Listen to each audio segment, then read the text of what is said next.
Hi, I'm Allie Fisher, and my autobiography choice was Phil Robertson. What really got me interested in reading about Phil was I constantly watch Duck Dynasty, and Phil's family seems just very kind-hearted, very genuine, and I wanted to read and find out more about them and Phil personally. And I wasn't disappointed reading his book. It had a lot of interesting details and stories. Phil grew up very, very poor with 6 other siblings and his parents in a tiny log cabin in North Louisiana. They grew up not having very much at all. They had to kind of fend for themselves. They hunted a lot. They had to entertain themselves. They couldn't just go to the movies like we can now, so they had to entertain themselves. They played kickball.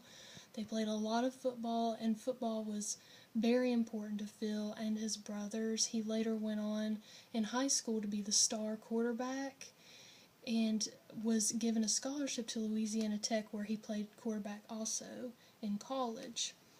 Another thing I found really interesting was Phil got married very, very young. He was 16 and his wife Kay was 15, and they were high school sweethearts. They went through school together and just kind of grew up with each other, and I thought that was really interesting. And by the time Kay was a senior in high school, they were pregnant with their first son, Alan. And so Phil was a married man and had one son already when he was a sophomore in college, and I thought that was really interesting. As Phil went through college, he kind of got a little rebellious. He started drinking a lot. He stayed out for days and days and days, and leaving Kay alone to raise his son alone, and it was really rough on her, and he was just kind of doing his own thing, not really caring about what was going on at home. He would constantly tell Kay, I didn't have a childhood, I had to grow up really quick, and this is my time. He was being kind of selfish. And so Kay had to raise Alan, and then she got pregnant with their second son, Jace. So now she has 2 babies, and Phil's out all night at bars with his friends and at parties, and it really didn't get better. After he graduated college, he leased a bar in the middle of nowhere on his parents' property and got into a very serious argument and fight with his landlord, and was on the run from the police for 3 months, leaving his kids and his wife to kind of just fend for themselves. Well, when he came back, things just really, really went downhill. He kicked his then 3 sons, Alan, Jace, and Willie, and his wife Kay, out of the house. That he didn't want anything to do with them. He was tired of them just cramping his style, basically.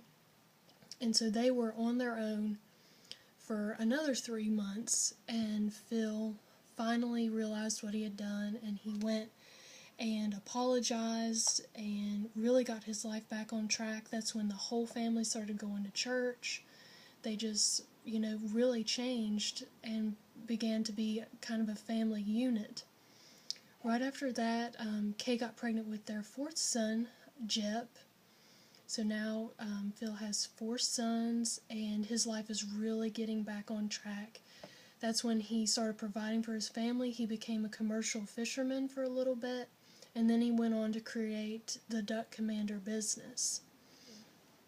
I used Abraham Maslow's theory to analyze Phil Robertson, and particularly the hierarchy of needs, which consists of psychological needs, safety needs, love and belongingness needs, and esteem needs, and at the top of the pyramid is self-actualization, which Abraham Maslow believed only very, very small % of the population will actually reach self-actualization.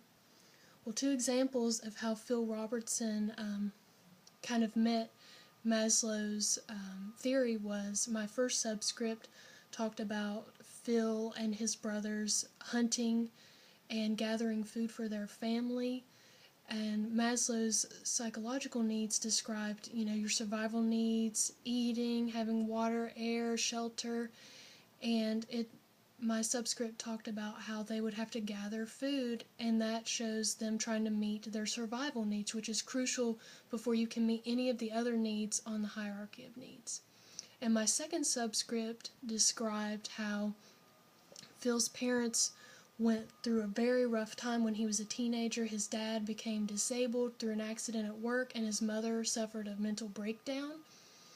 And Phil and his siblings had to take care of the house. They almost lost their house, and they had to really, find security in themselves, and which is what Abraham Maslow described in his safety needs. I really believe that Phil Robertson is a self-actualized person. He is very independent, loves nature, loves the Lord, and loves his family, and has really reached his full potential, and is very happy and feels successful not just with material needs but with emotional needs as well. And I think that's what Maslow really stressed with self-actualized people. And that's it.